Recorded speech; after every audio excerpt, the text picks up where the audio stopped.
Yes mukasi akantu olekedde kyatwese olwalero tugenda kwolekera program weewunyisa omwagalo wawo oba surprise your loved one ngekutusibwako n'abagereka w'omukwano opushifa nakawombe njagala wekaaji abalungi abatulaba mwenna wano ku channel yaffe weewunyisa omwagalo wawo surprise your loved one nange Hope Shifa mikwano mwebale kubanga mutugoberedde era mwenna abatugoberera okuva ku part 1 emboozi ya mwana muwala Flora Tendo part 1 nabagamba nti yes yali alina kyayagala mukolere Shifa surprise my ex-boyfriend naye nayina okuddako emabega ntunuulira emboozi eno n'ensonga ze nzeetegereze bulungi mwebale kubaako mwenna abalaba part 1 okuva gye twatandikira messages ennungi ne tuziraba comments ennungi muzeebale era mwebale kubanga mutwagala ate era nga mutugoberera abasubscribing abannanga ate mmwe abasinga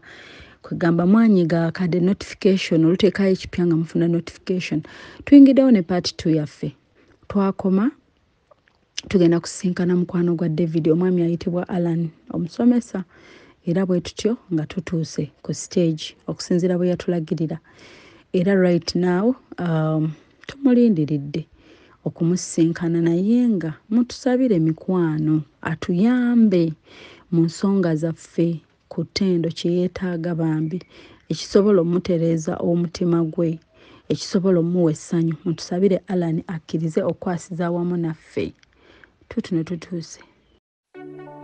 Hello, Africans living in the diaspora, the UK, USA, Canada, Europe, or any country across the globe. You're doing more than 2 jobs, working long hours, holidays and weekends. Introducing to you a legit online business that is going to give you peace of mind, freedom, convenience, while you still earn at the comfort of your home, workplace, anytime, anywhere. This requires no experience or expertise, but only with the help of our mentors and coaches, you are guaranteed 100% success and guidance on how to go about it. For more information about this exciting opportunity, please visit www.veronam.com. WhatsApp or call +1 331 304 5595. Hello? St. Charles. Ntuuse sebo ndi waliwo wali obupande obungi St. Charles oba something. Mbankusanga. Yes sebo ku stage. Kale goli side che? Bade ngenda mukubeli awaguru ngenda kutuuka mwanzo. Kale. All right. So notambuza bigere mpakaka. Yeah. Paka waka. Nentuka nenyingia mulumi nkaba mama nambuza kiki ngasokole ndiko nambuza kiki nemganinda I think this is her.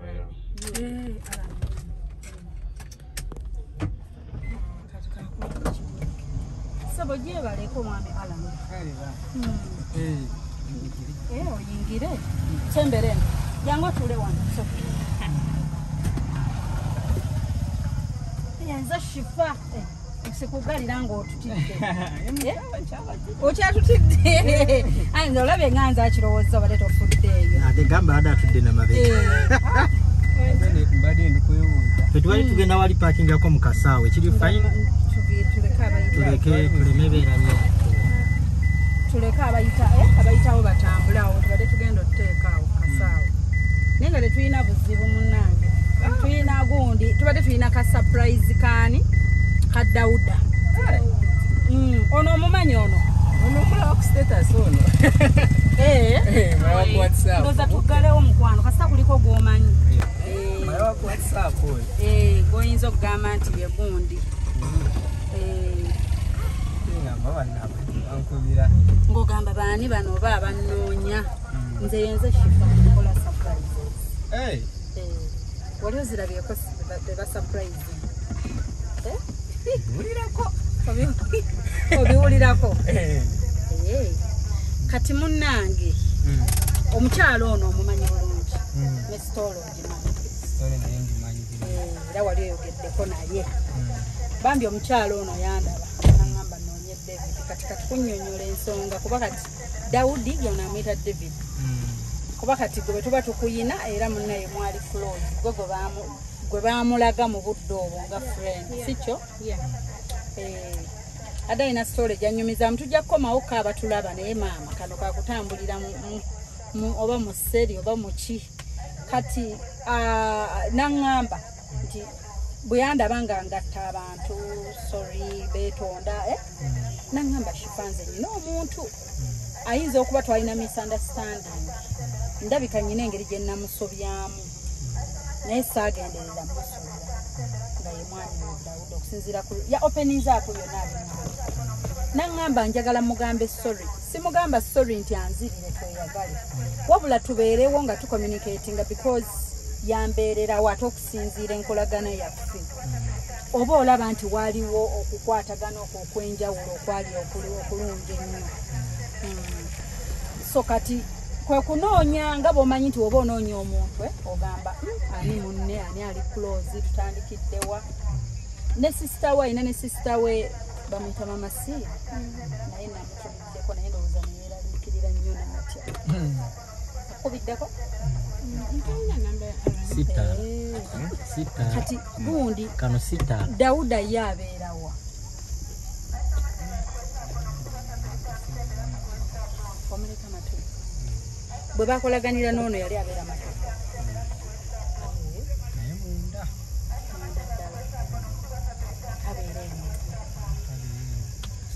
kati nenga yakunyumizaako between nono enjawukana yaabo nabiki yabikugamba ono talina buzibu story yagisharinze Dawuda yanyiiga ng'ategedde status y'omu si yabawo status yajingamu bwe yakugamba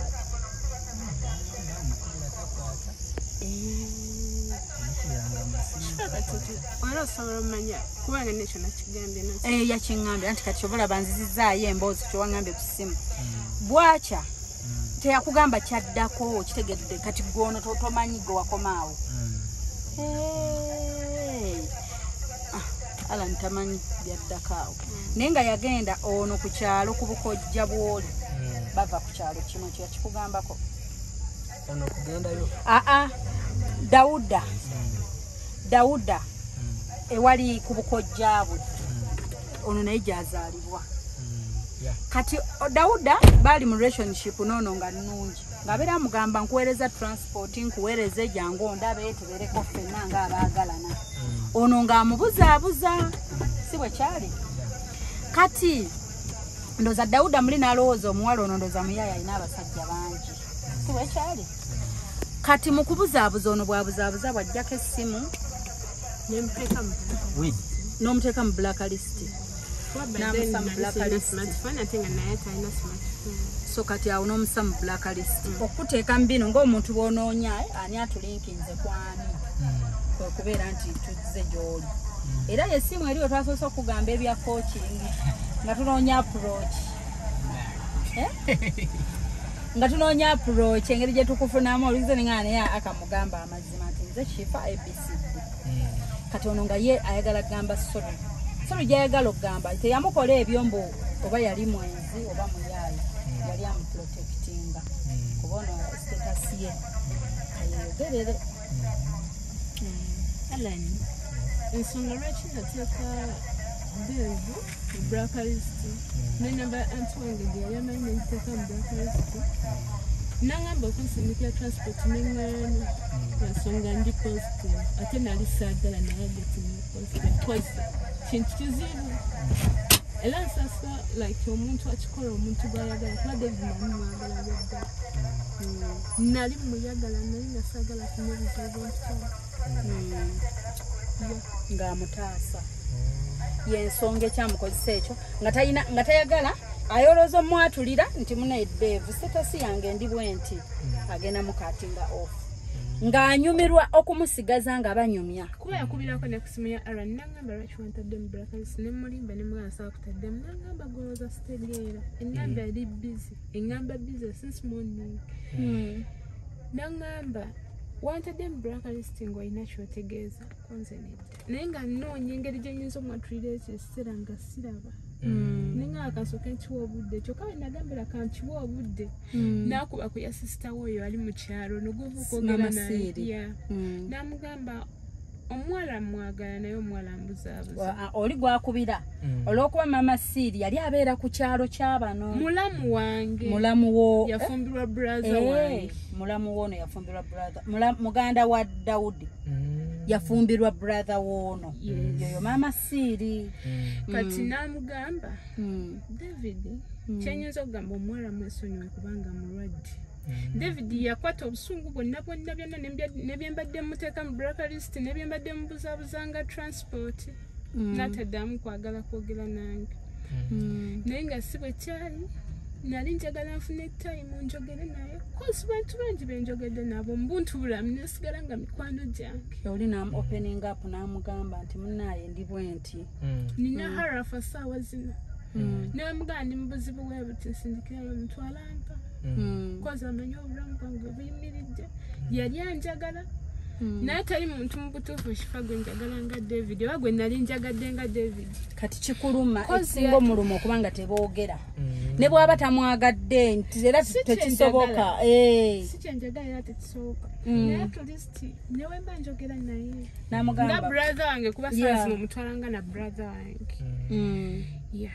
yali amutaasa ekyo kati kuba byonna yali abisobola mpa transport n'alinnya n'agendayo ekirewo oli n'asulayo yaŋŋamba nako sirina sente naye oba nkuwa emitwalo 3 osooka ojjedde ni transport eddayo tunaamufuna nemugamba naŋŋamba kiki ate nga gwe abadde aŋŋamba mbweyagala kujja nomugamba bireke kwa nali ŋŋamba kati era olina agenda ewuwe nenkimunyonyola nga tuli mu nju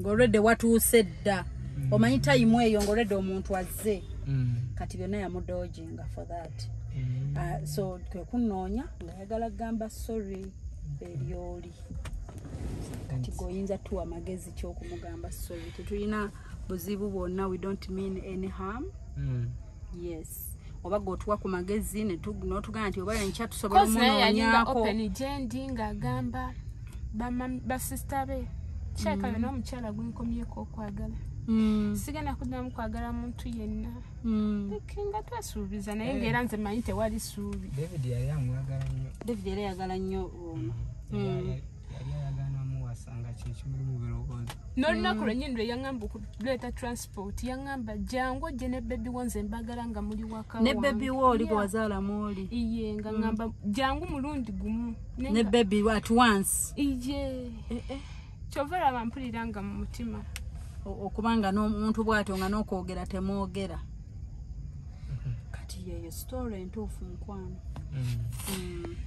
era nga omukozi wali okubiddeko ku yoono ng'onoonya oli nagambako Alani ngambira David yansonyiwe naye nga noono tamanyi ki kyono kyagambirako Alani twanyumyako naye kuba lumu nateekako eddakiika nga nnyingi nempa Alani obudde nenjogera naye anyway naye sasobola mugamba nti ekyanziteekesa enamba za David mu blacklist kino na kino naye nga ngezaako kintu kimu kumugamba Alani ngambira David yansonyiwe Alani saakugamba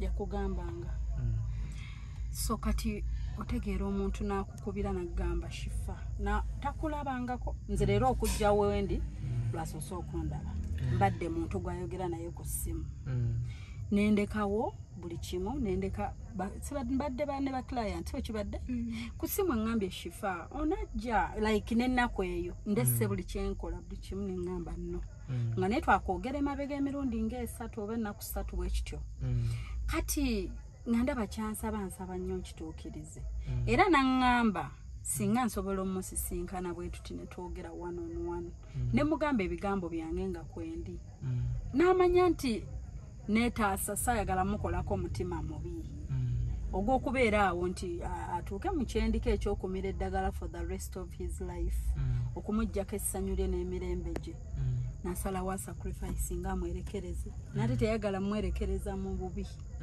yes babeere ba enemy kyekimuluma kati otuwa amagezi ki byebyo ebizibu byaffe. Eko suggestion zikati tulabe. Tuyinza tutya okulaba David bw'ati n'amulabako mu maaso ge n'amugamba nti ABCD. David enamba ye bw'ogikuba teyitamu. Teriiko. Gye tuyina ono gy'ayina teriiko. Waliwo gy'ayina ono yateeteeko. Kimulumiriza ayina that guilt.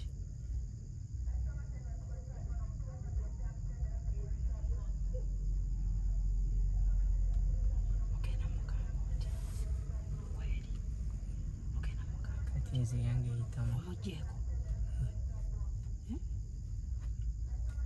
Kati ogenda mugamba otya tukole tutya otuyambye otya kale nikola kyonna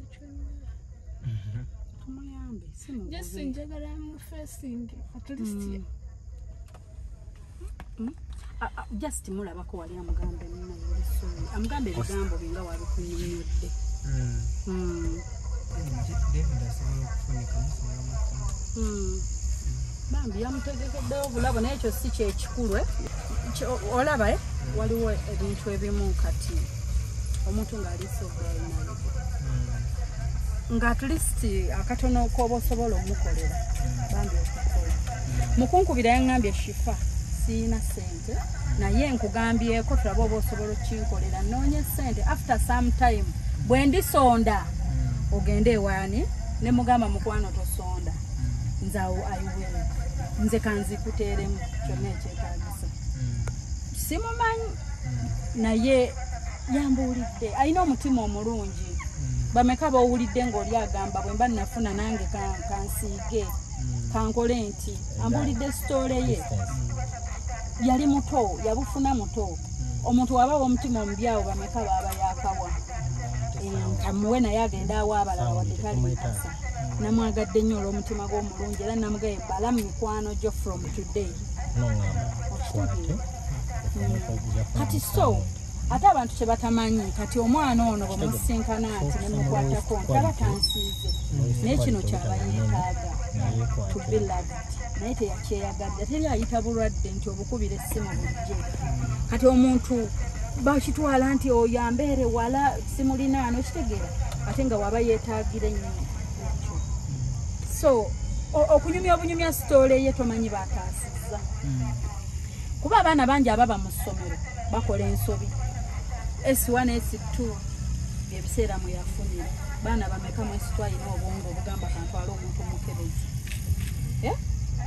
baana bameka gwe b'omanyi nga omwana wa S1 S2 omuntu amuapproachinze n'agamba tugende ku take-up so kati okukyogerako gwe tomanyi generation naki bantu bameka baali mu kujjanjaba with her talking with her opening up kati ekyo mpulira nga mwagala nnyo bambi actually nange nkwidde nga appreciatinga ekyo kyakoze open up nga we bali abantu abakulu abasajja abakulu abakyala abakulu yo stories muziwulira everyday ezimu tuziwulira ne bazitugamba abantu one on one nze njogera n'abantu bangi nagamba nze sugar mami ye yakinkola nga naye mukyala mukulu ye n'agamba kansiga akavubuka kano kato kagende keetale mu b'essomero na buli wamu okitegeera so kati omuntu okuba nti ali mu mbeera eyo tekitegeeza nti talina byayinza kukola nze bangi nnyo mikwano gyange naye nga bali mu mbeera eyo naye nga bali happy bakyaacceptinga tebasiiga mulala yafuna bamugamba mira bulungi eddagala weekwate bwoti tofuna bukyayi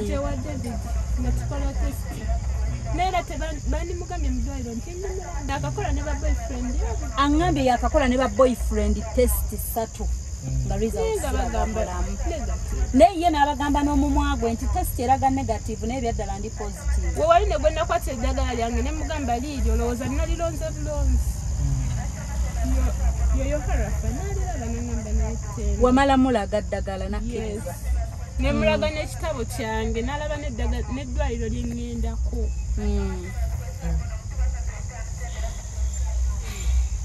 kirungi akiralinga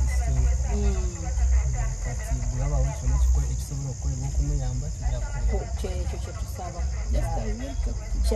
kwogera naye bambi tewali kirala nga bw'otulaba bwe tuti bwe tuli ne bwe kitaba kyakati gosobola tuyamba no settinga meeting either tomorrow it's a Sunday n'otugamba oba mukeereko naye bw'ona akimugamba ayinza okutya bw'okimugamba openire ayinza okutya yes naye ate gweolina engeri gy'osobola omuyitira n'omukubira n'omugamba obaki gweoyinza mugamba kima muli basajja wandikigize n'omukubirako kati nga weetuze etumanya kyetukomyeko omudropping ewaka gye namujja then we continue from there.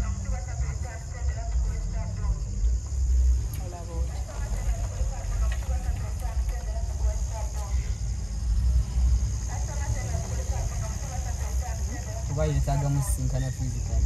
Yes.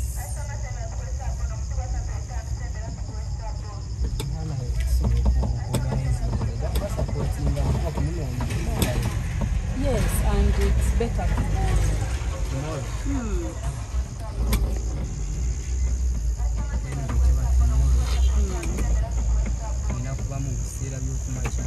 It's okay. Around what time?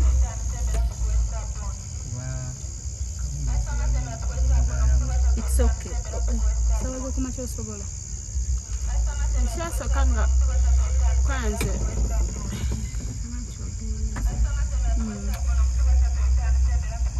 Sasa wakana obutaddayo nsobola. Obutaddayo waka. Nsobola okutwala nze ne tusula ewange. Sirina buzibu. We sleep at my place. Tuba kyetaaga ne oyitewa anti we n'omusabayo. We can sleep at my place. Oba naye tumugamba. Anti wojjukira alina gy'akola yakakola y'emyezi bigenda mu 3. Omukyala tamanyi status yonna. Obimenya abantu abasinga bwe b'omukolera eka. Bw'amala okumanya. So ye abadde yasirika nga ayagala akolerera omwana we kize single mom ng'omukyala tajja muwa buyambi. I mean tajja muwa mulimu mukkiriza musembeza. Kati kitegeeza omukyala naye agenda kitegeera kati. Tukola bagambye wekiba kisoboka oba tumugambe. So singa tusobola appointment singa osobola okukola naye appointment tukikola during morning hours tomorrow. Bwe tumala yo mulaba then I can take you back to your aunt. Netwogera naye nga tuli ffenna. What do you think? Bwe tumala kino then mba nkuzaayo no we can go ffenna. Baby just kumukubira twongera n'ebintu byanaye tulaba kuyabika in tomorrow.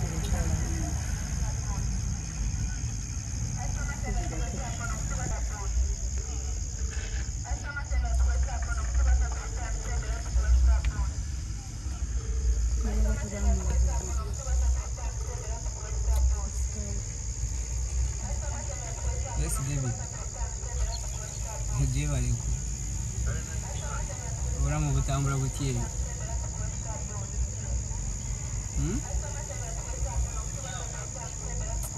Hey. Nsobola okusinga n'enkyanga okumacha. Kyali eno katemu kafe.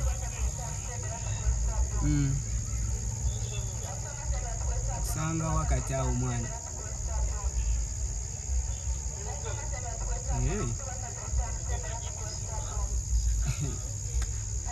Wakulemera mu rugo.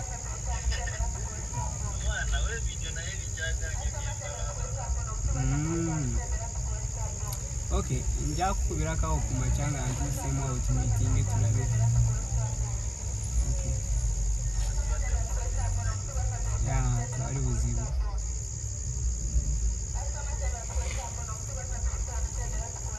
Bambi tweyanziza gwe kyoba omanya kyokoze obanga adinze ku bulamu bw'omuntu kirina bwe kimutereeza omutima abanga ayinako doozi endala ey'eddagala gy'amize tajja kikola abasajja baba Rio ategedde ensonga ze wamma kyoba anayagadde enkulabe tukunnyonnyole wano nga ku simu tebisoboka ategedde ensonga ze naye teyandyagalizza mukwano gwe kumukola kiri kyotaamukola okitegeera abadde ajja nagaana omukubira nga tuli wano era nze mu trust nze tagenda kikola yes tagenda kikola naye just ayagala kubeera in good terms kuba mu appreciatinga yamwagalako time eyo gye yaliwo mu kwogera ayogera bwatyo nga we twali like twogera of course kale omukwano gwaliwo nti byali bya love naye ng'ayogeza alina ebigambo by'obuvunanyizibwa ebigambo by'amaanyi ebigambo ebiri strong ekigambo ky'owulira n'owulira nga kikutudde ku mutima ono nga buli walowooza ngende negatte naye ngenda mulwaza muntu mulungi buli walowooza mwatulire ngenda mufiirwa naye at the end of that day era n'amaliriza nga kiramu ne tweyanziza so for now I think tugende then enkya tukwatagana tu ebintu byebiyina muno naye since tugenda mulaba enkya wekandi bisobola bimuwa nga tuli ffenna mukozi egyagamba ekiri luddawa ejyayogedde mu lugo yagambye wamatuga kati ffe tuba nti tusinkanawa naawe tomorrow tugenda keera bayisawa bbiri zitusange nga tutuseeko around here from here tukunone wano wennyini weggo kale mukwano kati ono yekangire nga muyina tewali buzibu actually nze okutegeera eno life story era nkola nange kyensobola okubaako kyengatakawo thank you so much nawe kenyini ngezezangako okwogera naye akwasi naye ababadde ngaomugamba story zange namugambanga naye era nga nkomawo omusoyi anti sorry naye omuntu aba tamanyi reason okay sorry then what ekitegeera aba tamanyi naye nga tangamba reason eriwo oba lwaki kati ekyo kindaze nti he's really a good person yakisirikira agambanga nti onoge kuba twali twogeranga nga mutatendo naye yensonga yalemera kwezwa mukubira atakwata biki nakiremerezaawo nalekerawo n'atakyexposinga mbadde sikimanyi okirabye yali akwagala era kati nange ngono yateranga kunkubira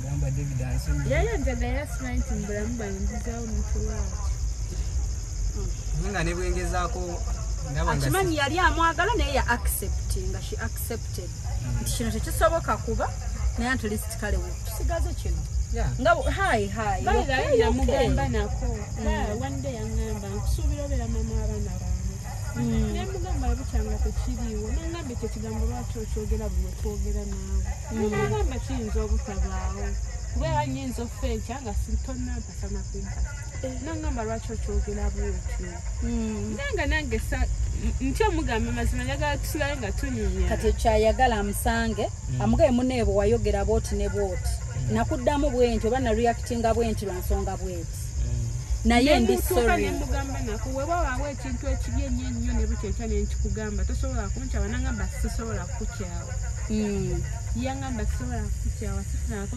mukyala ampa mirembe ngabo era from nowhere yatandikirawo kumutta mukyala wange mukyala wange David yali ayagala ono yamwagala nnyo nga bw'okiwulira nga buli kiseera bamwogerako nangamba woba onjagala nga essimu yange teriiko kubira harani ajja kubira harani natuuka nampaako n'engamba ya musomesa ali mukyala nangamba obanga alani teriiko neyange kubira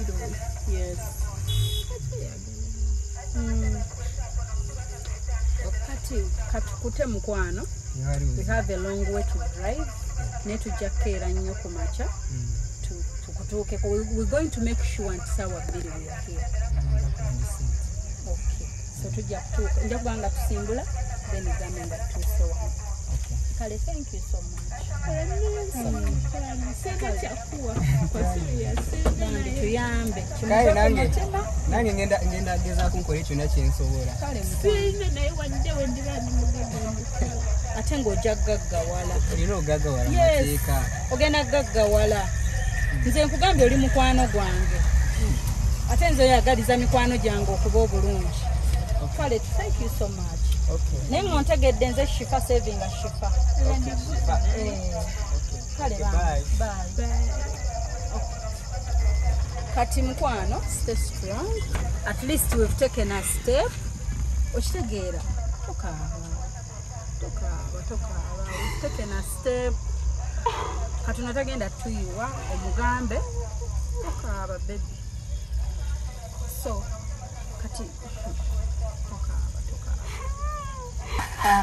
kitegeera sweet wange so kati what do we do kyowulira kye tuyinza okukola obudde bwo tugende wantu ekyo mugamba amazima oba ngoba ekisokenda kuddayo ewaka tugende wantu ekyo leero batumugambe kuba ndaba wetagenda leero era wenzira enkya bijja babizibu tugende kati mugande ebangoba nja kuddayo ewaka wagondi ebuyikwe katugende tumugamba amazima ntu ekyo oyaga tumugambe ekiro kino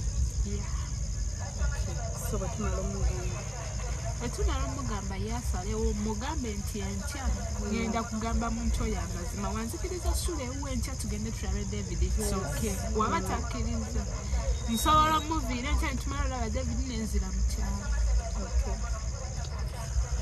kale okisazeewo ku mutima gwo kyonna kyonna kye tuli mu kuyitamu olyokke nakyo okisazeewo nga buli kale tuveewo wano tukakkana bonna agatta ebintu bingi mukwano omuntu atakwa wabaayo omuntu atakwa if 5 tebakwa acceptinga ne status yoba nekyosazeewo ojja kusanga ekinaana oba ekyenda ku 10 who will accept you owulira ku 10 bwe baba 15 tebagenda kukkiriza the way you are oba oyina bogenda okuluzinga of course ekyo nakikugambiddewo mu bigambo bye nakubriefings nakugambye waliwo bogenda okukola ki okufiirwa ojjukidde nga nkikugamba nga tutudde ku kali akafo nagambye ojja ku losing a certain percentage nenze I'm sure and I believe ensi yonna ate abantu si babi ate ne bofiiriddwa tobanenya okitegeera tobanenya nabo ate tobanyiigira that fear naye ate oyina ate katonda takola nsobi nze I believe katonda yakuwadde amagezi okoppe enamba yange y'essimu n'onkubira okumala ennaku zonkubidde mpaka wetusisinkanye katonda yasinga omumanya. You want to call someone? Yeah, I want to call Auntie Maggie kubanga Arif hope nnyo ne Auntie Rachel soke mukubire mugambe. Yeah. No, inzo mutiisa waba wakumpimpi tumale kusemberawo. And I will be there to support you. Auntie Maggie chemanyi alina omutima gw'omunda. Si ebana abakazi abamala gaasama. Anti alina iba waka? Yeah. Anti tetusobola mugambe ntukyali wala. Like ogenda muleetera what's wrong. Okitegedde kale tugende tusoke tulaba Auntie Maggie. Tumuyitiremu atuwe ku magezi then tulaba Auntie Rachel. Nze wendi kululu. Hello, Africans living in the diaspora, the UK, USA, Canada, Europe, or any country across the globe. You're doing more than 2 jobs, working long hours, holidays and weekends. Introducing to you a legit online business that is going to give you peace of mind, freedom, convenience, while you still earn at the comfort of your home, workplace, anytime, anywhere. This requires no experience or expertise, but only with the help of our mentors and coaches, you are guaranteed 100% success and guidance on how to go about it. For more information about this exciting opportunity, please visit www.veronam.com. WhatsApp or call +1 331 304. Banange mikwano, mwebale kubanga mutulaba. Munnange mukunyumya emboozi, bw'atyo Ttendo. Neyesalirawo n'agamba nti Shifa tetuganye. Kyendi ngenda kiraga ensi yonna, buli omu andabe, abaana abato abali eyo, abakulu, abalamu, abalwadde, buli omu abali mu kiti kyekimu ne kyendimu, oba abatannakituukamu, bonna neewaddeyo mbalaga ekituufu, bafunireko ekyokuyiga. Naye butuufu twandigenze nensinkana boosi wange kubanga naye agwana okumanya amazima, yampa omulimo nga tamanyi kyendi.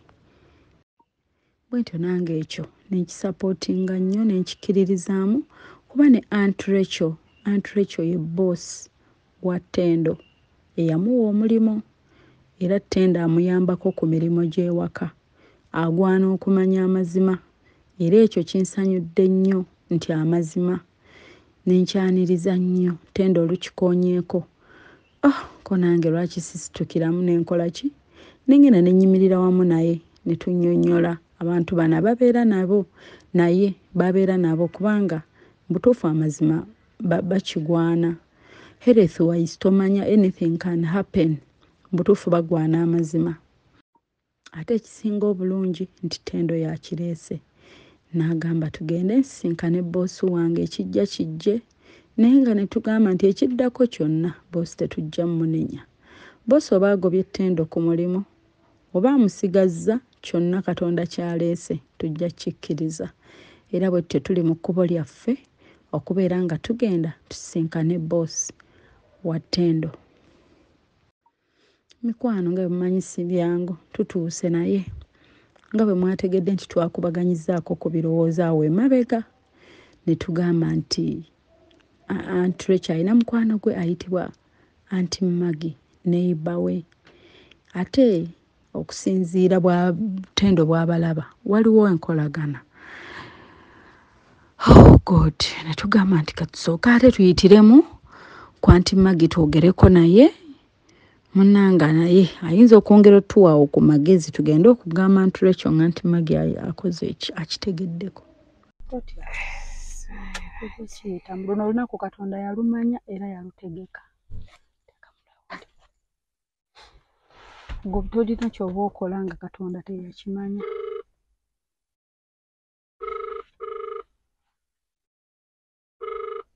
Mwagalamu wano wabweru Katonda. Aunty Maggie. How are you? I'm okay. How are you? Aunt Rachel akomyewo. Eh? Tanadda. Sooka ojja Aunty Maggie wano ebweru wali omuntu gwe njagala olabe omubuuzeeko then nina ne kye njagala okwebuuzaako. Kati kandabe bw'ajja agenda tuulawa. Omutulabira wano Aunty Maggie we yajja tumulindiridde wano twogeremu naye naye si byangu. Aunty Maggie, how are you? Nice meeting you. Hoi, nzazze okwogerako naawe. Bano baffe tutuule wali munda twogere. Otidde? Mbadde. Jangu oba twogereko wano tutuule wano mu mmotoka tuma kwesimba. Tulina kye tusaba okwebuuzaako nga ggwe bestie wa Aunty Rachel. How are you mukwano? Nze Shifa. Amangu ago ndabiddewo ne munzikiza. Kaakati tusaba kwebuuzaako. She contacted me. Yandaba. N'abaako byambuuliramu. Manyize mpuliriza sijajinga. Okuva bwe yavudde wano ewaka ali nange. Oba yakubiddeko ne kusimu akubuuza oba anti akomyewo. Then ne twe advisinga nti bw'aba aveeka anti ayinza omusooka eka. Naye n'amukubira n'amukkiriza. N'amusaba. Kati ono alina ensonga ze. Kyendabye nti nganze okusinziira bwampitiddemu ne bwe nsiibye naye nga kyandisaanye omukyalo oli amanyi. Amanyeeko olw'obulungi bwe bwamuŋŋambyeko ne bw'ate yandibadde mulungi era kyandibadde agwana right okumanya. Kati you as a friend ate nga naawe obadde mulungi gyali bonna mikwano gyange si bbanga ddene nnyo titwerabidde ebbanga ddene naye Aunty Maggie tampisangako bubi ne Aunt Rachel. Aunt Rachel ampa buli kimu. Ye mukumpita alina omuntu gwe yabadde ayagala okwaapologizingira. And that person is katumuyite ex we. Yalina omuwasa. A lot happened. Ayagala kwatulira aunty we. She is positive. Ali status ye. Ali positive. Yafuna obulwadde nga mwana muto. Story ye ngitegedde nenyumya naye. Neyeesalirawo ku mutima gwe.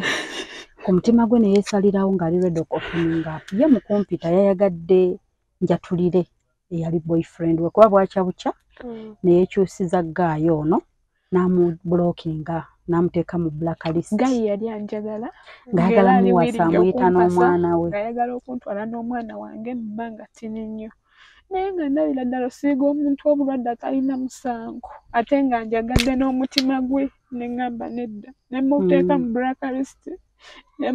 mu blacklist ku buli nnamba gye yali amanyi kuba yafuna mikwano gye nampa ennamba zaabwe nange nenfuna emikwano gyange ne muwa ennamba zaabwe. Kati ayagala nze ndowoozezza nti yandimumanyisizza either they go on oba they quit naye ng'amugambye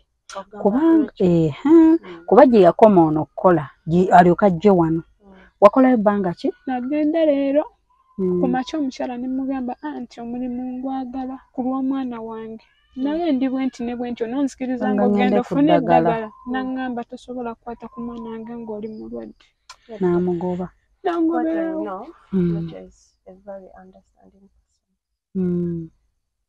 So wanaaba amugambye amanyi kale waliwo ebintu ebimu ebitiisa kuba nti ono mwana muto ekyo this is her first time in marriage biki she's pregnant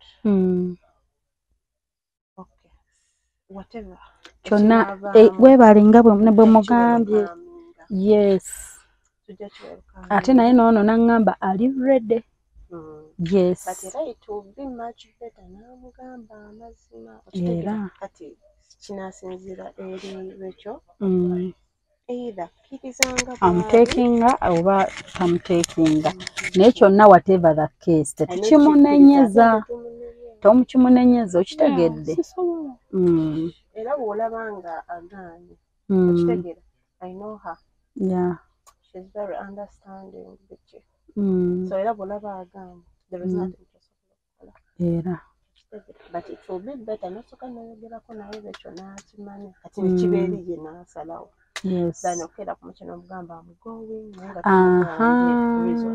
oyinza okutya n'omugamba n'akwagalanga bw'oli n'amanya engeri gy'alina okukandulingamu era natya kuba nali nsobola omugamba naye natya yate ate ng'ayagala okukolerera akanake omukwano ng'omuntu naye nga tamanyi status yange naye nga buli wenkera ku makya nenjagala mugamba omutima gugaana lumu nayagala ŋŋambe ggwe omugambe nentya talk to her nga ye omuntu then kati reaction ya Rachel n'akuwa anti kati problem eriwo right now tomorrow tubadde tugenda laba David ono alina gw'alina olaba ku makya era tubuze kata mutwale to sleep at my place kubanga tulina gayi gwe tubaye tunoonya leero bwe tutafunye tumaliriza nga appointment tugikoze ku makya tugenda mulaba ku makya ssaawa nga 2 oba 3 so kati ono n'agamba naye mmanyi ne anti wange naye katukole ki twogere naye so just byebyo bibadde bimutawaanya nga ayagala okwetereza ate be bantu ba owinga okubanga ayogerako nabo anti we ne waliwo n'omwami gwe tubadde tunoonya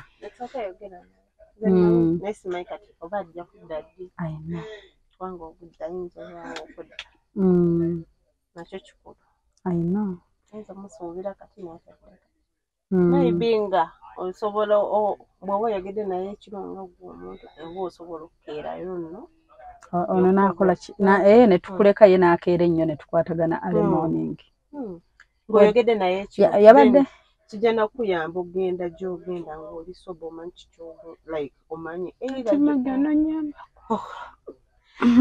nanga ndeese muyambeko twogere naye katumulindeko nze ndi lwedde ogumiikiriza omanyi wembe neewaddeyo okuyambako omuntu kati aba tamanyi muntu bw'agenda kiteeki nga tutuuse ne wano nga ayagala okugamba naye ng'omutima gumukuba first of all aba alowooza omuntu alina kundaba atya njajenga ntya agenda nange mugambye and I have so many friends naye nga ate ekirungi ennyo kyemwagaddeko the more you open up nti ne baba omusajja nga kwanye the more you open up the more you respond nze mbagambye nga ne bankyawa naye nga mugambye amazima just be strong ekyo tagenda kukuyombesa oba kubanga kyatya nti ayinza omugaa ki tewayogererawo naye kirungi nti omuntu oba omugambye ate oba tolina any bad intention oba namukoze kinaba newe mugambye era ngambye kisoke genda amugambye era amugambye nti nyinako wendagako out oba nyina gwe ngendo laba namugamba yugo kubanga jjo yabadde ansikiriza namaana nga naye omuvubuka like muyayeyaye bireke njogera mumulinde mubiri naye kyamaanyi she's so understanding abajja bategeera ate kiba kirungi nnyo n'otalindayo ku discovering kubanga omanyi abakozi osobola olwala n'akutwala mu ddwaliro na discovering day okitege oba n'akebera mu nsawo yo n'alaba eddagala awakutya nnyo ate nze nebbanga nti magiri emaze nanturekyo mutima gungambye nga naye sirina buvumu ngera alina kunyonyodde ku David nayagala mugambe ku simu naye nga ndaba omuteeka mu blacklist kyekisinga neesonyiwe nange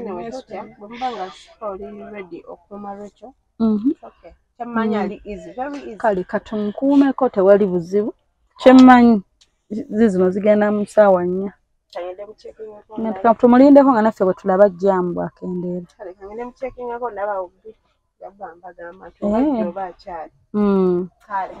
kale mukwano tweyanza obadde okuva ku makya okaaba kale mukwano kyosazeewo okukola katonda agenda kikublessingiramu anti tulina kugenda eri munda anti oyinza okuba oyagala okwogera naye nga tokyagala ye kubaako abalala nga toyagala bantu balala kubaako bali eri njagala nga waliwo ggwe naye ne anti Magi nange so kati bali abalala kyova olaba nti okumala gagendayo kitegeeza kino kigenda kuggwa kya lunaku lumu olivinga obulamu bwo ebiddako katonda yamanyi wawa akuteeka nawa woolaga naki kyonna naye ekirungi wasabye wayogedde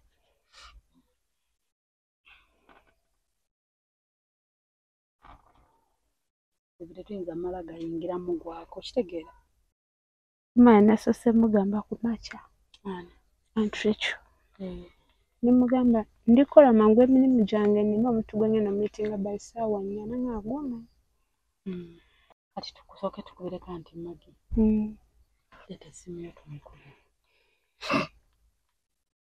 anti Magi wanje akomyewo kati tugenda kola tutya genda oyogere naye oyogera naye okasawo kwali nti njagala naawe obeerewo kati jjukira nze ndi stranger jjukira nze ndi stranger kati okuva buvyeri nyingire buyingizi anti wulira badde manyi ogenda kiinishetinga kuba nze okujja bujje nyingire teyeekange nedda yogera naye kasagwe kwoli bambi abaneighbors ayinza olowooza nti nange mwezi nedda bambi please totya anti Magi nyamba obeerewo sokoyogere naye awukaminga middles jazz kasanti manyiko kati nze nyingireyo buyingizi omuganda wakikakukimeza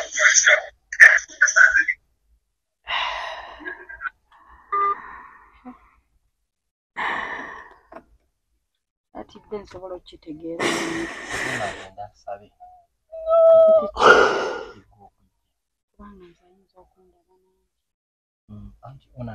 kuba kati ali kwebuuza olwedde oliwa atokaaba agenda asabe jangu tuge gwomunabeera kumpi asabe at the same time asabe ne anti Magi okubeerawo tegedde kuba bali bamukwano soke tugende bulijjo gwe tulaba omulabe bulijjo gwe mulaba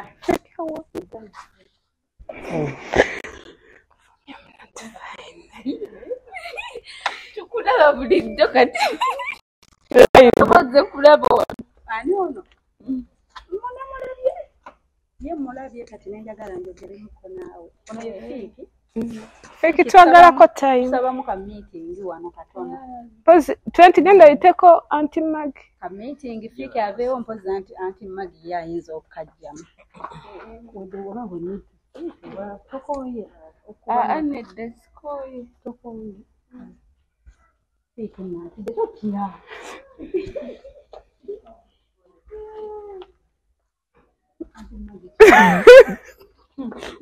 Mbadde mmanyi oli out. Navuddeyo dda. Edda ndinaona. Out yabadde nange. Nze yamugambye. Okuva wennaku. Mwami, sorry. Nze yamugambye to let you know. Nti yavuddewo ewaka. Sorry, John. You're falling down. Sorry. Nazaro, mwami wamusaze enviiri. Mwami namusaze enviiri. Anti ekyo. Nina kyenjagala okusaba. N'okwebaza. Naye beera mukkakkamu. Like, ona nti enjogera yeyinza okutiisa. Naye totya. Thank you for everything. She contacted me. Anti ekyo.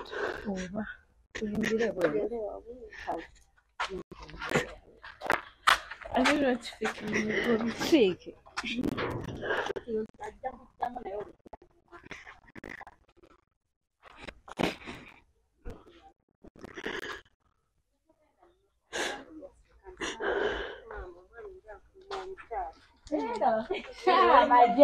Maje agamba.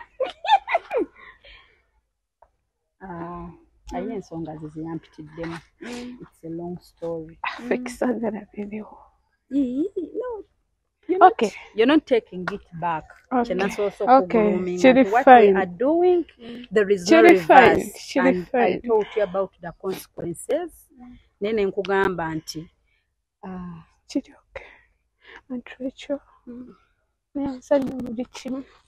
Buli kimu webale kumpisa bulungi, tolina bubi bwompisiza. Naye nina ensonga. Lwaki nagambya nti Shifa okuva twamulaba nenfuna ennamba ye nga gwe tomanyi. Nemukubira nemubuulira ekinyega mu mutima n'akimanya. Nangamba tugenda funa time twogere. Kati leero nangamba tendo oli free konze ya. Ndi free naye anti wange taliiwo naye mba nsobola okwogera naye kuba si muntu mubi gye ndi. Nangamba kale. Me making her has already confessed on my phone. Nemugamba kwata buli muntu omulungi mu bulamu bwo. They deserve to know. Choli. Either they take you as you are, ate to blaming muntu yenna kuta. Yes. She's positive. Nga muto story ya Jimambi. Nakubulira nafuna olubuto nga nina emyaka 19 era nefuna n'olubuto mu muntu y'omu. Omuntu y'omu yamusiiga. Naye mbadde bulijjo sikugamba nga sirina buvumu. Kubanga alina we yasooka. Yatuukawo leero nkeera bwe wenawongera ne anti ne mugamba anti nzize naye ndi mulwadde. Lwaki teyakugamba? Kuba oba weetaaga omira eddagala, weetaaga treatment, waliwo by'olina. Anti wenatuuka ne mugamba onaasobola okumpanga time ngende nfune eddagala. Nangamba nze biri eddagala byo tombuulira. Funa gy'olaga. Kati nenfuna connection n'onkubira nengaka ngende nkolewa nti Rachel. Nenzija naye buli lunaku njagala nkugambe. Wetubeereddengako mu biseera eby'essanyu nga njagala nkugambe nengaka nkireke. Naye nga kinnuma ku mutima okubeera n'omuntu nga tomugamba kiri mu bulamu bwo. Kati simanyi kubanga ekyaze ndyoke ngamba nti Shifa nalina boyfriend wange agenda nakunyanjula n'owasa buli kimu. Kati boyfriend ngali serious naye nga mpulira saagala musiiga bulwadde. Kati boyfriend kye nakola nenteeka ennamba ze zonna mu blacklist. Neze yali amanyi nenziteeka mu blacklist nga talina ngeri gyanfuna. Kati nakubira sister we namugamba njagala omuwala naye omuwala alinga omuyaaye. Sister we kyeyava amuddamu namugamba omuwala mwesonyiwa ali positive.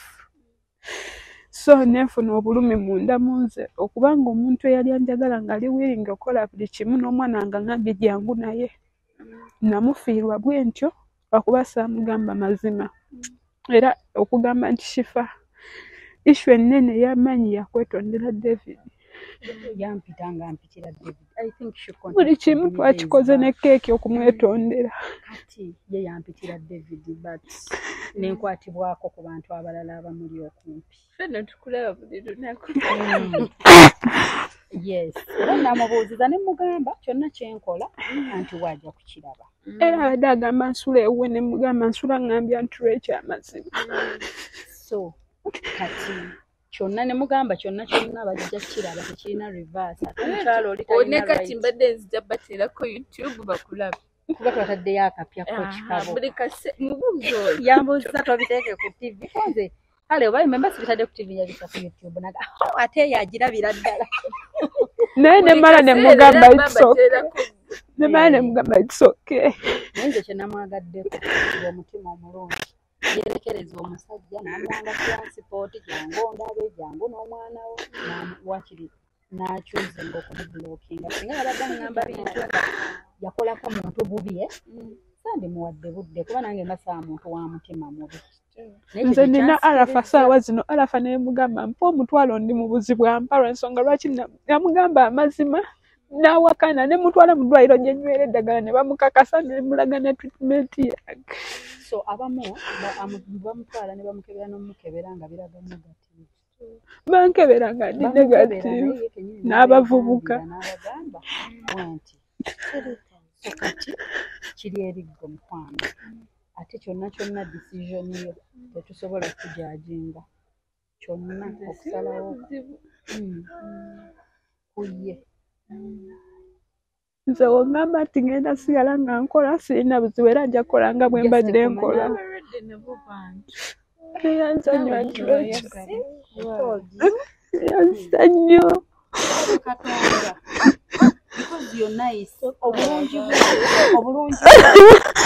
obulungi bwo obukuleetedde sisinkana abantu bannange soka just one request tukoze appointment wasigadde omuntu omugamba oyo omwami batugambye ali awo Matugga kubanga research netufuna friend we naye tumusinkanyeeyo so mwami njagala mubuuzaako onywa eddagala oba iye ndimira buli lunaku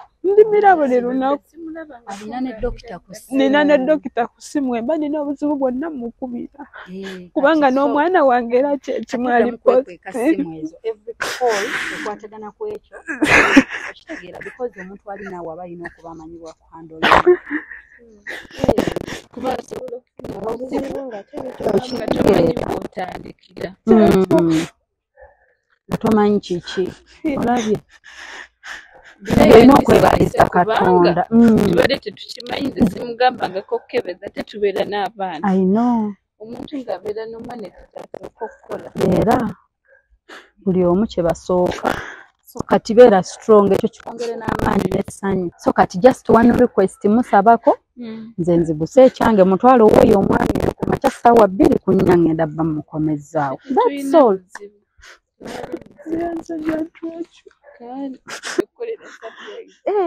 munaye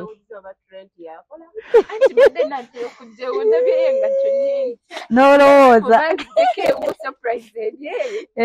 omwami azze taŋŋambye emmanya teriiyo munange byebyo mukwano so ono tuba tumupiikinga early morning alabe omuntu wa confessinga then you move on waje musuze ne mumukeeza kiri okay ne tukeera naye then ne mukomyawo after tewali buzibu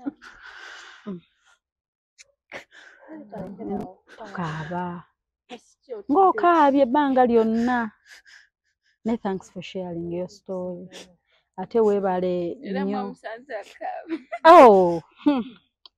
yanange ekisooka yali tansuubira nti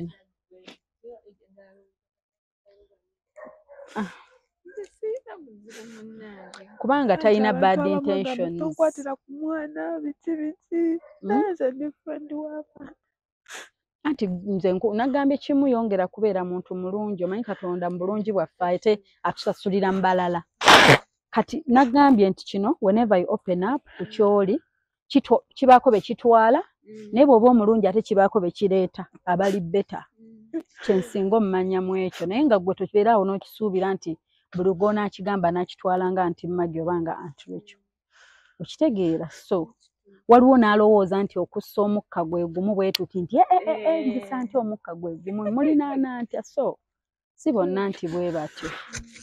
Kati bagambye tugende ofunayo olugoye wigo ku makya kuba engendo ziba nnyingi ate owulidde nnyinako client ku ssaawa 6. Bambi tweyanziza nsanyusa okusisinkana. Akameseji akakuweereza nga ndi naye ng'ogamba oli mbireekaana. Yaŋŋamba oli mu mikolo. Aŋŋambye omukyala mulungi nnyo gye ndi mu bantu b'empulya nga njagala okugamba buli lukya naye omanyi ngenda tegeka obugoye bwange mugambe bw'abanga tantekinze nakyo nga nzira oba buyika oba ŋŋambye wa nga nzirayo nga nzira mu kyalo n'akaana kange simanyi bwe ndikasomesa naye n'omwana munnange naye mulwadde n'omwana ali ku ddagala.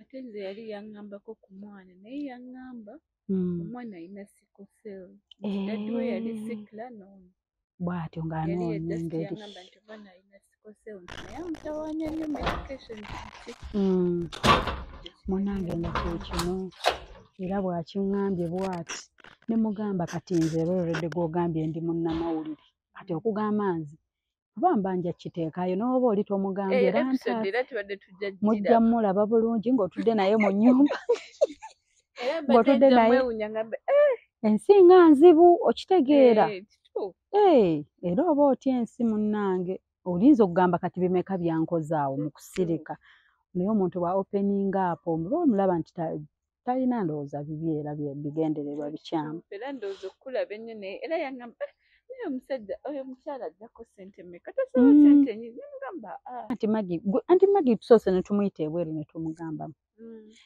So ate naye twamukubiddeko dda emisana tumubuuza oba okomyewo bifo nga tebunnaziba lwaggula awo kati tusoose ne tumugambamu ye ate ye n'atya n'agamba nze musooke mwogere naye nga sibiriimu tagambe nti balunkweba biki.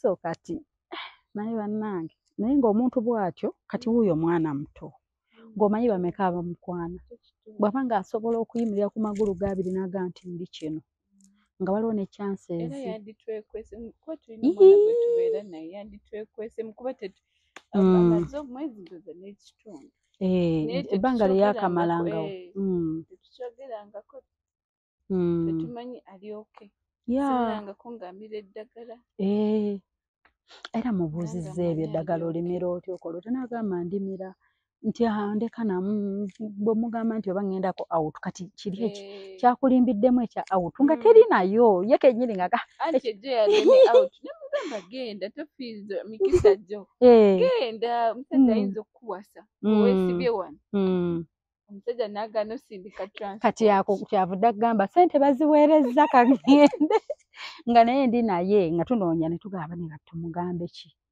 So kati omuntu bwe yeggyako ebyo ebintu ku mutima n'abantu b'obeera nabo kino omanyi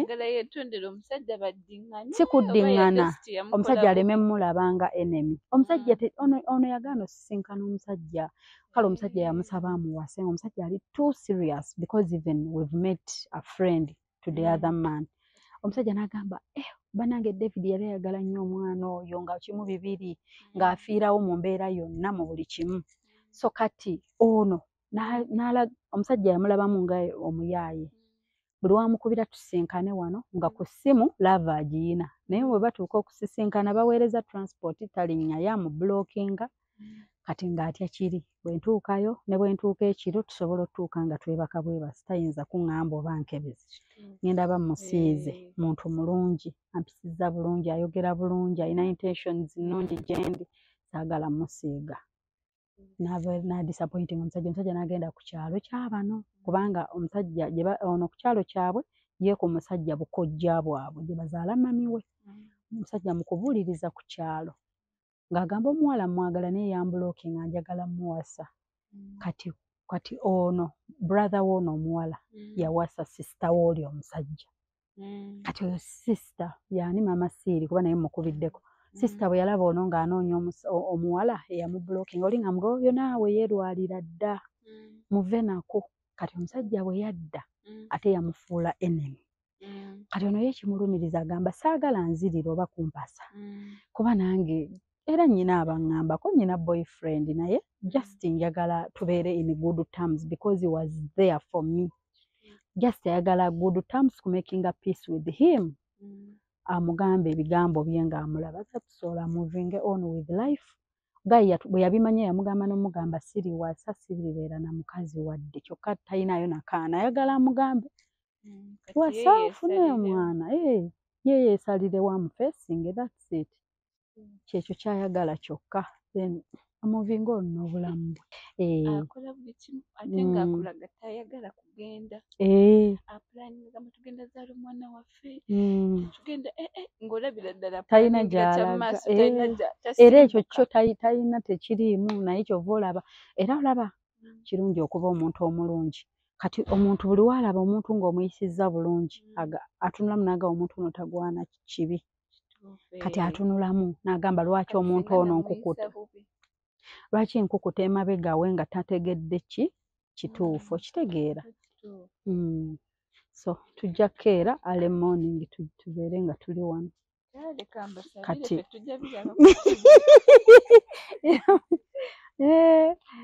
so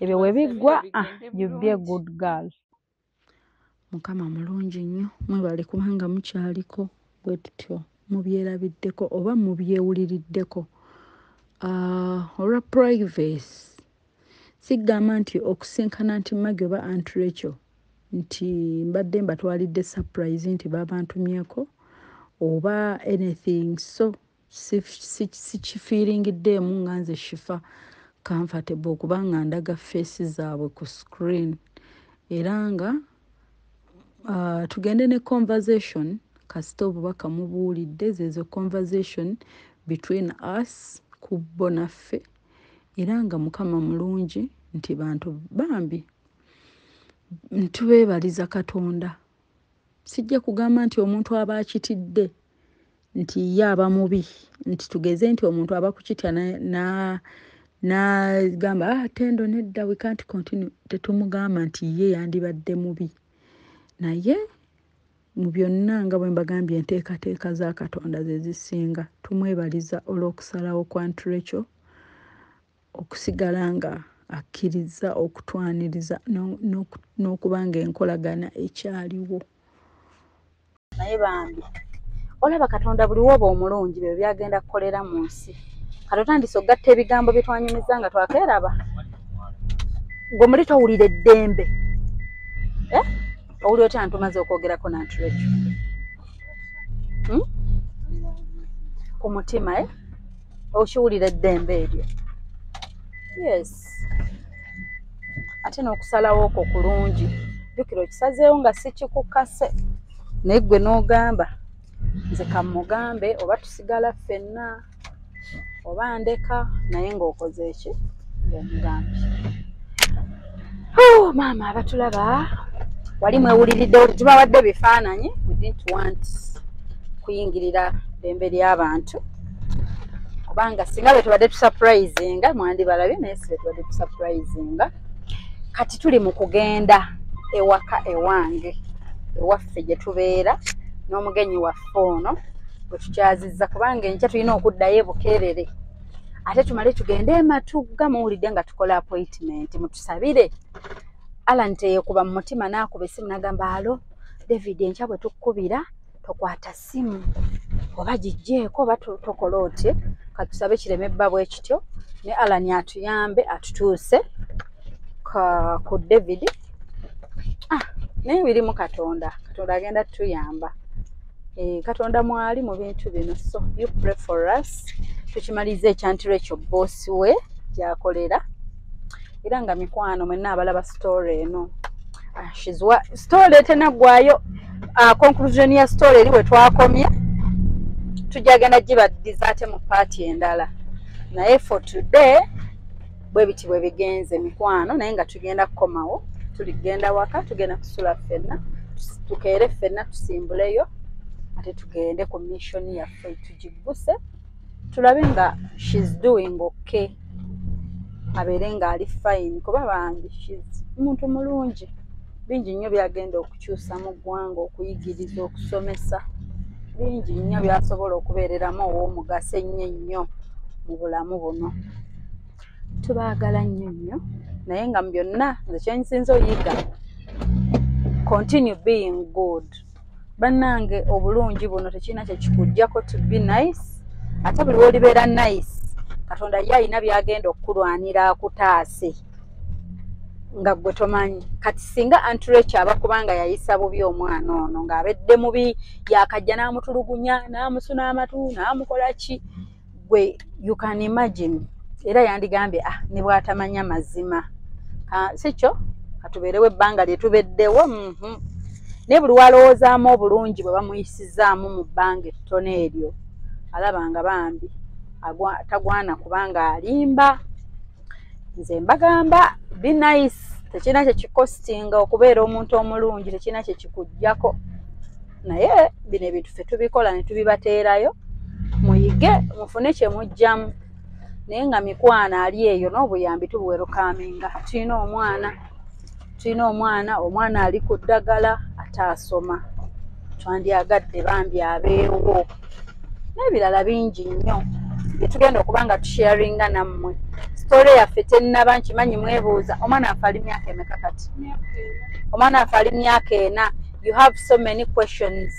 tata w'omwana yaliwa what happened muli mu kwebuuza ate ebya David bino temunnabitegeera nkimanyi naye temuvaako mubeereeko continue subscribing you can like the video you can share oyongere ate okutaasa omulala ate oyongere n'okugumya omulala nti bw'oba wafuna si musango si kibi oba muntu naawe twongere okugumya omulala ateekinga eddagala lye bulungi ate twongere abantu obutabasosola obutabenyinyala okitegeera tulye nabo tuseke nabo tunyumye nabo tukole nabo mbagala nnyo tuli mu kkubo liddako waka love you so much obagamba kyaba tulaba kati amaziga tugajjeewo kati tugakakkanyiza katasigaza ga David Anturecha go gavuddewo si kyo wari yaffe siwewo wetusigaza okweraliikirira awo kawe tusigaza ye wari yaffe weeri naye nga sofa at least omuntu abadde mukulu nnyo gobeera naye gokeera naye no abadde mukulu naye mukama mulungi nnyo tumwebaza yongeddeyo love you so much bye bye for now basiibula abatulaga bagamba katonda mulungi kubanga bosi wange yakkiriza embeera yonna yonna tulule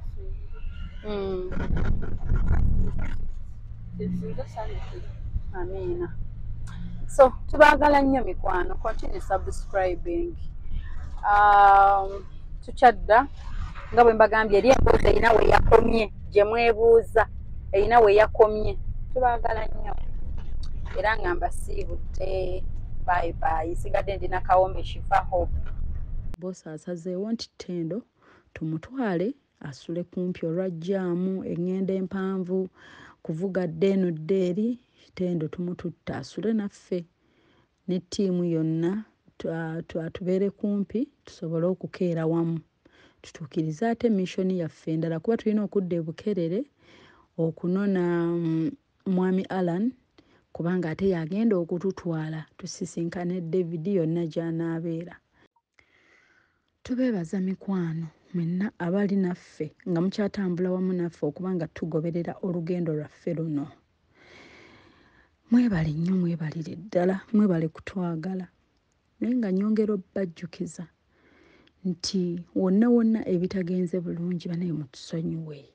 Bw'olaba ekifaananyi amaloboozi nga biri so unprofessional nyongera obbajjukiza nti Shifa yabbibwa ebintu byonna bye twali tukozesa ate ng'omuntu wa munda nga tutambula naye tulya naye tuseka naye tubeera naye tukola naye ye munene n'akeera n'ayoola ebintu byaffe byonna n'abibba n'adduka naye nga muzira kisaali eyo mukwano nga gw'ogamba nti nze Shifa mulabidde emyaka Shifa mugoberedde Shifa tukuze wamu naye mwaka ku mwaka nti Shifa nnyumirwa byakola mukwano support yo njiwero kaminga 5 10 akakadde 5 8 2 omutwalo kamu gwe muganda munnange nzira kisaali eyo yenna munnange Katonda gw'abasobozesezza konna akabakaze munnange era kasobola okugattako ne tugamba kati tufuna kamera kati tufuna laptop kati tufuna zirapero kati tufuna ttaala kati byonna byabbibwa mikwano so kati comments nange mbanziraba nga zikeepinga on coming Shifa ennaku zino ekifaananyi nedda Shifa ebintu bishakinga nnyo bikankana stabilizer zonna baazibba ze zituyambako okukola waaka kuba ffe waaka owaffe abawamakubo wakutambula wa field so kitegeeza nti bw'oba olina kamera oteekako stabilizer with the stabilizer waaka abatakankana ebifaananyi ebirungi kamera yabbibwa ebintu ebikankana stabilizer yabbibwa amaloboozi amabi zirapero zabbibwa wolaba ekifaananyi nga kiriddaako amataala gabbibwa so everything was stolen kati tukola mu mbeera yakweyiiya naye nga mukwano konna ali eyo muzira kisa k'oba osobodde ennamba za Shifa oyita ku +2 5 6 7 8 2 10 15 69 oba noyita ku +2 5 6 7 0 2 56 21 57 izi namba ate era ziri ku mobile money zireeta amannya Nakawombe Shifa bambi ng'otukwatirako ng'ate tusigala nga tusobola okubaweereza mu ngeri ennungi nga tukola emirimu emirungi ate naffe charity tuzikola tuddiza tudonatinga kitegeeza bw'otuyamba show yaffe nesigala ng'etambula bulungi ate era mulimu abantu abalala bangi nnyo ababa bagenda ogibenefitingamu okugiganyirwamu tweyanzizza tubaagala nnyo mikwano we love you so much era nga mwongere otugoberera tumaze okwogerako ne ba boss wa Tendo ate bwe tutyo tuli mu lugendo olugenda nga bwe muwulidde tweyanzizza bambi tubaagala nnyo mikwano mwebale kubaako we love you so much till next time nsaba mbagambe nti bye bye. Hello, Africans living in the diaspora, the UK, USA, Canada, Europe, or any country across the globe. You're doing more than 2 jobs, working long hours, holidays and weekends. Introducing to you a legit online business that is going to give you peace of mind, freedom, convenience, while you still earn at the comfort of your home, workplace, anytime, anywhere. This requires no experience or expertise, but only with the help of our mentors and coaches, you are guaranteed 100% success and guidance on how to go about it. For more information about this exciting opportunity, please visit www.veronam.com. WhatsApp or call +1 331 304 5595. Legit online business.